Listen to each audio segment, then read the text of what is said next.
Hey everyone! Today we're going to get into B2B commerce, what it is, how it's different from B2C, and why it's important. I'm Lindsey Schmidt and welcome to Digital Bytes.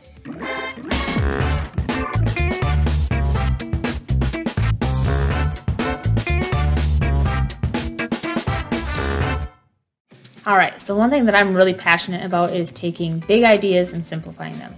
B2B commerce is one of those things that can get a little bit complex, so today we're going to break it down. In a nutshell, without oversimplifying it, B2B commerce is business to business. It's the concept of buying and selling a product or a service to another business. Now there are several different avenues that you can take B2B, but a good example would be, say, the auto industry.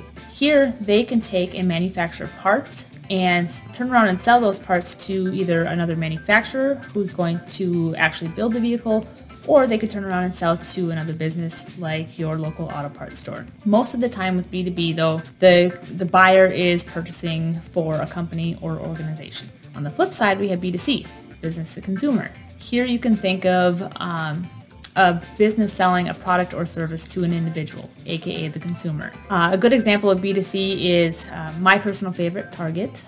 You could also think of things like Best Buy, your local grocery store, things like that. Here with B2C, the buyer is purchasing for themselves. Now, the reason it's important to understand the difference between B2B and B2C is because while the same general concept of buying and selling might seem very similar between the two, there are some unique differences in the workflow that should be taken into consideration in order to maximize the customer's buying experience. You can go to just about any e-commerce site, whether B2B or B2C, and see the same general framework. Most e-commerce sites are going to have the same basics. Things like a homepage or a landing page. You're going to see that they have a product catalog with their products organized by categories so that you can find it easily.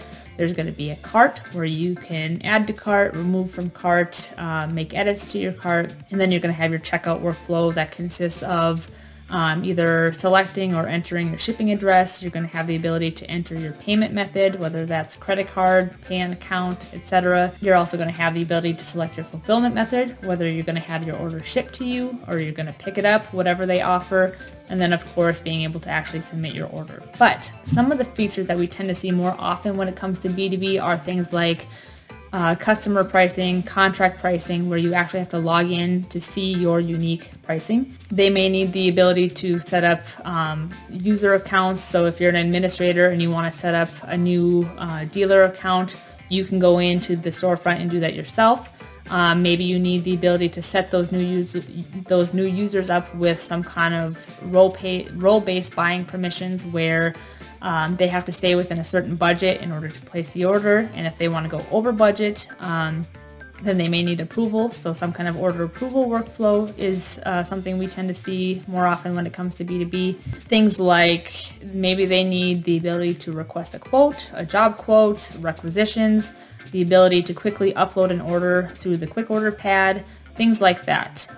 Those tend to be things that we see in a B2B environment.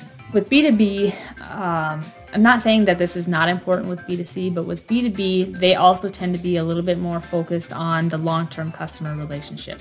Again, that's not to say that that's not important for B2C, but if you're a B2B buyer, you probably have an established relationship with the company or the business that you're purchasing from. You probably have some kind of account manager that you can go to directly if you're not seeing the right price on the site, if you're having ordering issues, if you have questions, you have someone assigned to you that you can contact. If I'm shopping at Target, I've got customer service, but I likely don't have an account manager to that caliber where I can just call and say, hey, I'm not seeing the price I want. And Target does not care if I have, they don't care if I have a budget, they don't care if I go over my budget, I don't require approval from Target to submit my order.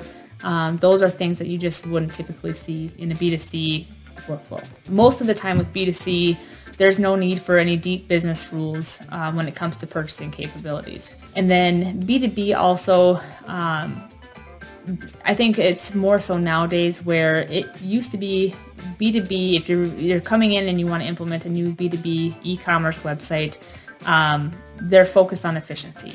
But I think more and more this day and age, they are becoming increasingly more focused on overall branding, design, making sure that they have a clean website that's easy to use, that's user-friendly. And that tends to be more where you see the overlap between B2B and B2C. B2C is a lot of times they're focused on making an emotional connection between the customer and the product. If I'm shopping at Target, I'm purchasing because I need something or because I want something. Those new dishes might go really well with the kitchen renovation that I'm doing, or I might need to go purchase something for my family. So making the emotional connection with the consumer is what you would see in B2C. Every business, especially in the B2B space, does things a little bit differently. So it's important to understand how each one is unique and how to provide the best digital experience in the long run. It's also vital to have an understanding of the different pricing structures, the different buying personas, and just in general, the different buyers and audience that the business is trying to target. So that's your crash course in B2B e-commerce.